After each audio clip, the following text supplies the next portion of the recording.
I've trained 99% of my life alone. No one pat me on the back.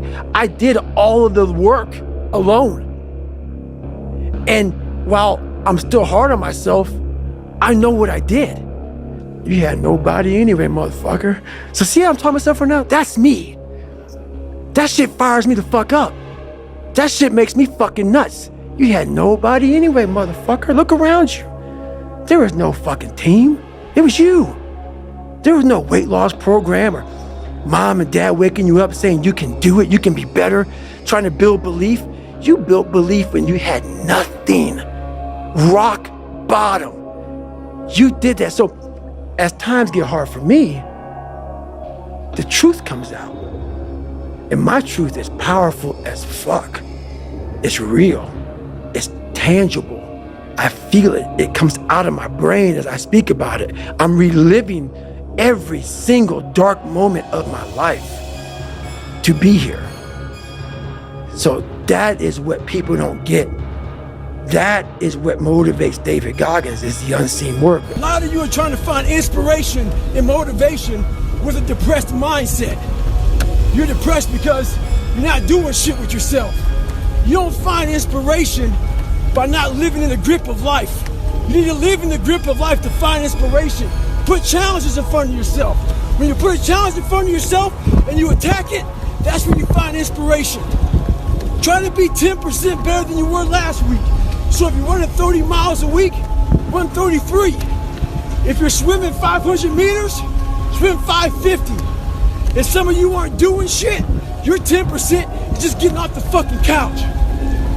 The more you walk away from accountability, the weaker you become.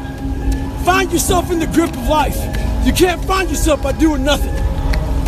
Hard work looks horrible. It's not motivating. It's not motivating at all. It ain't like Rocky round 14 where he gets knocked down and goes like this to Apollo Creed. It looks like a man being stuck in a fucking dungeon and there's no fucking way out. But you have the fucking key. But you refuse to use it. And that's nothing motivating about that. So yes, no documentary on David Goggins. So whenever you think you can't, the confidence comes from the thing that you built. You must build belief. You must build confidence. It can't be like, hey, I'm gonna go knock that shit out. You gotta look over here and say, I can knock that shit out. It's belief, and it's built on what you put in to yourself. I went through the hardest part of the training 3 times. You know, after the first, so first phase is the crucible, man. And that's where I was at for 3 times. I spent most of my time in buds in first phase. In the hell week. In the hell weeks. And being in that grind. And in that grind, I got time to examine myself. I call it the live autopsy. And also examine other people. Because I was really good about putting people way above me. Because I wasn't shit. I was never nobody.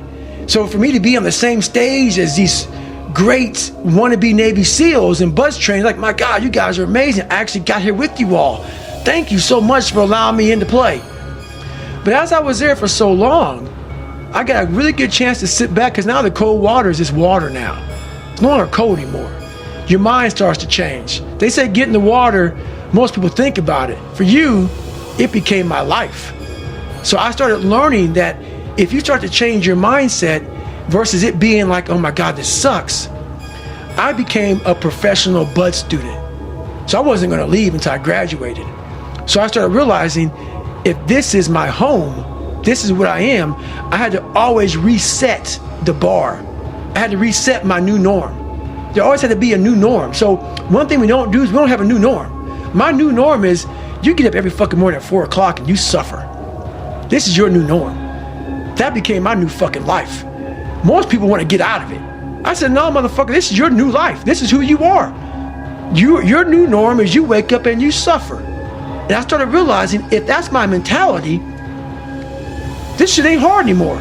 Right. Your fucking new norm is you wake up, you get in the fucking cold water, you're gonna be here till the shit's fucking done. Whenever they say you're out, you get out. So my new norm, so I do that now today. My new norm now is, if I'm doing a 200-mile run, your new norm now, man, is you fucking are doing 200 fucking miles. You must be some crazy guy who loves Right. it. No, man. No, that's why I do it though. That's the only way to callous your fucking brain, man. It's the only way to get hard in life. People take these classes on mental toughness. Like even SEALs, you have the class about visualization, self-talk, eat an elephant one bite at a time, breathing control. Yeah, roger that. You gotta put yourself in a hellacious situation. It's a lifestyle.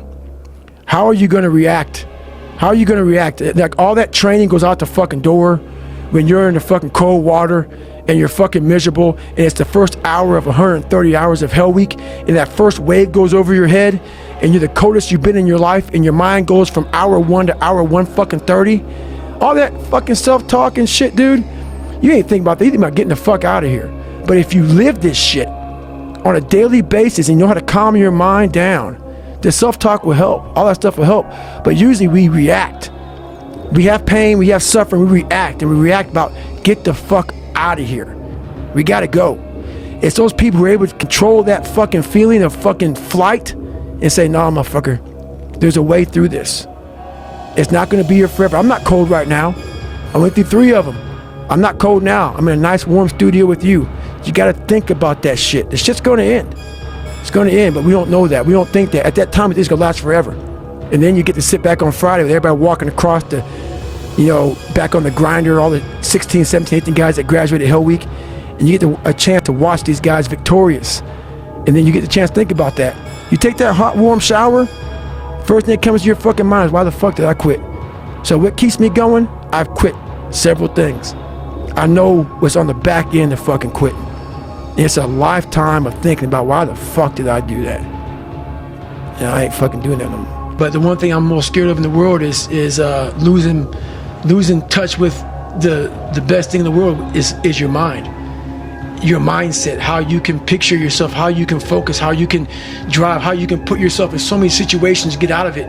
Because those headphones we listen to, those phones that we Google to find information, there's so many situations in my life where that shit's not gonna help me. It's not gonna help me. And you're able to just turn that off. So fast, because I know what's helped me. None of that stuff's ever helped me. None of that stuff's ever helped me. What has helped me has been me alone, getting my shit together and being accountable for who I'm not and who I want to be. It's the only thing that's helped me. You don't wake up in the morning time to go to the coffee maker. Matter of fact, sometimes you don't even sleep. What it requires is when I'm at 2 o'clock it's 2 o'clock in the morning and my brain is thinking about a fucking drug. And I gotta get up and look in my book to see if that drug is how I remember it. And this is every day of my fucking life. That's why when I train a fighter or I train someone, I'm like, you have no fucking idea how great you really are. Because you are using such minimal of what you have. And if people can learn to focus, this is what's possible. While it may not be pretty, like people want to do a documentary on me. I go, no. I don't want you to do a documentary on me. Because I will have normal, everyday people picking me apart. Oh, his life is miserable. Who wants to live like that? It's crazy how it's almost like he's sick, he's psychotic. The most frustrating thing in the world for me is when normal people judge a man like myself on what it really takes to extract greatness from nothing. It takes every bit of who you are if you choose that route. If you don't, Merry Christmas, do what you gotta do. The biggest thing you have to do is shut off technology.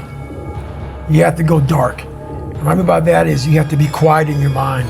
Get away from people. We love being around people. We love talking. We love parties. We love all that shit.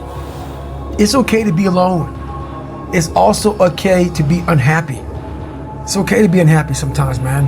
It's okay to say, you know what, man, I'm fucked up. So you gotta go to the truth first. Who are you? Get really accountable and say, okay, who am I? What's the truth about me? Get to that dark place in your mind. Figure out, it may take months, it may take years. Figure out your purpose. Figure out what you want to be in life. And then from there, okay, I have my purpose. It may take a long time. No one knows their purpose because it's too loud. Find your purpose. From there, all right, you gotta start planning. People love the planning phase because it's very comfortable. Then from the planning phase, you got to go to execution.